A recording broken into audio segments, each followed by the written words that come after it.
ए का जो नेटवर्क है वो 1 से लेके 126 तक होता है। अब ये जो क्लासेस हैं क्या है, बारी बारी इनके ऊपर बात करने की कोशिश करते हैं। पहला नेटवर्क जो होता है वो क्लास ए से शुरू होता है। कौन कौन सी क्लासेस हैं, मजीद नहीं उलझना चाहते, पहले जो हम हेडिंग रखते हैं उसको समझते हैं, देन आहिस्ता आहिस्ता आगे मूव होते हैं। क्लास ए का जो नेटवर्क है वो 1 से लेके 126 तक होता है। कैसे गाइस? क्लास ए में पहला ऑक्टेट सिर्फ नेटवर्क का होता है, बाकी जो है वो तमाम होस्ट के होते हैं। ये क्लास ए की बात आपने जाननी है और इसे याद रखना है। क्लास ए में पहला ऑक्टेट नेटवर्क, बाकी के होस्ट। हर ऑक्टेट 8 बिट का होता है। ऐसे जितने भी होस्ट हैं इनमें सारे होस्ट 24 बिट के हैं।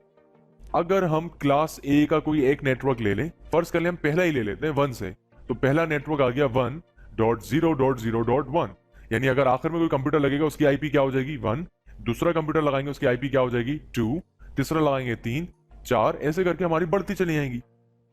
ऐसा ही है ना? अगर 5वीं आईपी आ गई तो ठीक है, लेकिन हमें ये भी पता चल गया कि ये सिलसिला चलता रहेगा कब तक, जब तक वहां 255 नहीं हो जाता। और वो क्यों नहीं हो जाता ये बात हम लास्ट तक जान चुके हैं। जैसी वो आईपी 255 तक आएगी, ये क्या करेगा, जब इसके पास जगह फुल हो जाएगी तो ये अपना ऑक्टेट का तमाम बर्डन अगले ऑक्टेट को फॉरवर्ड करेगा, जिससे होगा ये कि हमारा अगला ऑक्टेट जो है वो इंक्रीज हो जाएगा, 1.0.1.0 का सिलसिला शुरू हो जाएगा। इससे ये होगा कि जो नया वन हमारे पास सामने आया है ये इस बात के बारे में बता रहा है कि जी मैं पूरा 255 का एक बंडल हूं। ऐसी अगली आईपी जो आएगी 1.0.1.1 आ जाएगी, ऐसी उसकी आईपी 2, 3, 4, और जब वो 255 होगी दोबारा वो क्या कर देगा, अपना पूरा बंडल आगे फॉरवर्ड कर देगा।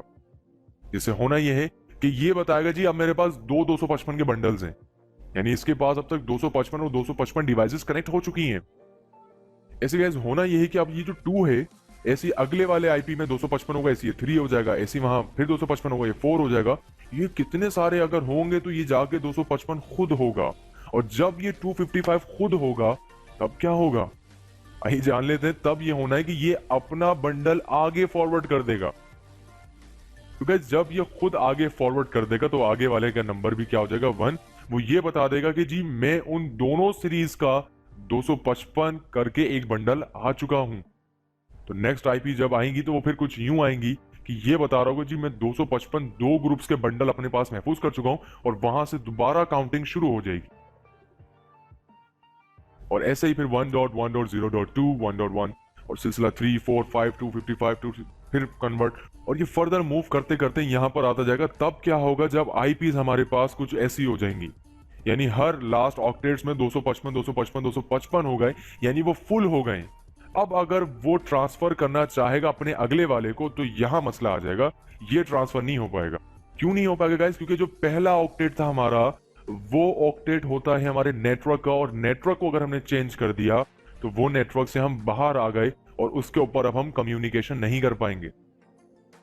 कम्युनिकेशन और बंडलिंग फॉरवर्डिंग का जो स्टेप है या जो प्रोसीजर है ये सिर्फ होस्ट के ऊपर मुमकिन है, और क्लास ए के अंदर हमारे पास 3 ऑक्टेट्स होस्ट के होते हैं। अगर हम ये देखें कि ऊपर जो होस्ट के बिट्स हैं वो 8 और 8 और 8 यानी 16 और 8 24 बिट्स हैं, और हमारे पास 24 बिट्स होस्ट के लिए हैं खाली। तो अगर हम 2 का पावर 24 लगाएं तो 1 करोड़ गालबन कुछ ये नंबर्स, कंप्यूटर्स या डिवाइसेस हम कनेक्ट कर सकते हैं।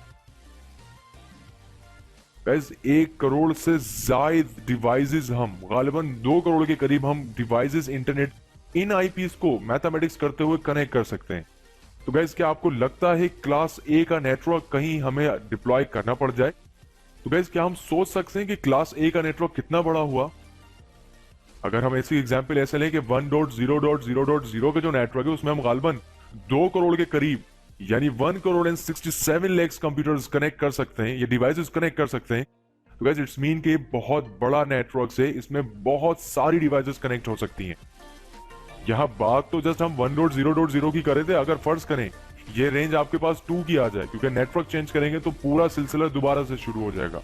अगर नेटवर्क चेंज करेंगे तो पूरा सिलसिला दोबारा शुरू हो जाएगा, और अगर 3 का हो तब भी उतने ही कंप्यूटर्स, और ये रेंज 1 से लेकर 126 तक है जो कि नेटवर्क्स को देख रहा है खाली।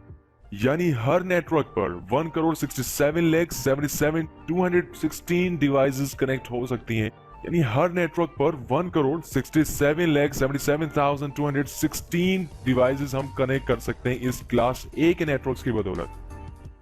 तो होपफुली गाइस कि हमें इन चीजों को जानने के बाद अंदाजा हो गया हो कि कैसे उन्होंने मैथमेटिक्स के फार्मूलाज को यूज करते हुए इन नंबर्स को सेव किया। तो गाइस आपको क्या लगता है कि क्लास ए का नेटवर्क किसी जगह डिप्लॉय हो सकता है? क्या इतने ज्यादा कंप्यूटर्स कहीं लगे हो सकते हैं? तो गाइस ग्लोबली जो लार्जेस्ट होस्ट नेटवर्क कहलाता है वो कहलाता है क्लास ए का, जो कि 1 से लेके 126 तक नेटवर्क्स हमें प्रोवाइड कर रहा होता है। और दुनिया का सबसे ज्यादा पॉपुलेशन रखने वाला कंट्री चाइना अपनी जब यूनिवर्सिटीज को लाइव करता है, जब अपने टेस्ट ले रहा होता है, तो इतने कंप्यूटर्स होते हैं कि हमें क्लास ए के नेटवर्क्स भी कम पड़ने लगते हैं। यानी सिर्फ वहां कंप्यूटर्स ही नहीं है, उनकी यूनिवर्सिटीज में कैमराज, प्रिंटर्स, कंप्यूटर्स एंड बहुत सी ऐसी चीजें जो नेटवर्क का हिस्सा होती हैं, उनको लाइव करना पड़ जाए, उन सबको एक साथ देखना हो, तो क्लास ए जैसे नेटवर्क्स भी छोटे पड़ सकते हैं। तो गाइस होपफुली अब हमें ये अंदाजा हो गया कि आईपीस क्यों इंपॉर्टेंट है और इसके कॉन्सेप्ट जानना कितना इंपॉर्टेंट हो गया है। और मजीद हम वीडियोस में इनकी क्लासेस के ऊपर, इनके प्रोटोकॉल्स के ऊपर और इन्हें कैसे मैनेज किया जाए, इनके ऊपर पूरा बात करेंगे। और मॉड्यूल 3 जो है हमारा वो स्टार्टिंग हो चुका है, जिसपे अब हम कंप्लीट डिस्कशन आईपी के ऊपर करने वाले हैं। ज्यादातर टॉपिक्स इसमें थ्योरेटिकल होंगे ताकि कॉन्सेप्ट्स हमें क्लियर होंगे, तो फिर हम अपने राउटिंग मोड्स के ऊपर वर्किंग कर पाएंगे। बस मिलते फिर नेक्स्ट वीडियो में। अपना बेहद ख्याल रखिए। फी अमान अल्लाह।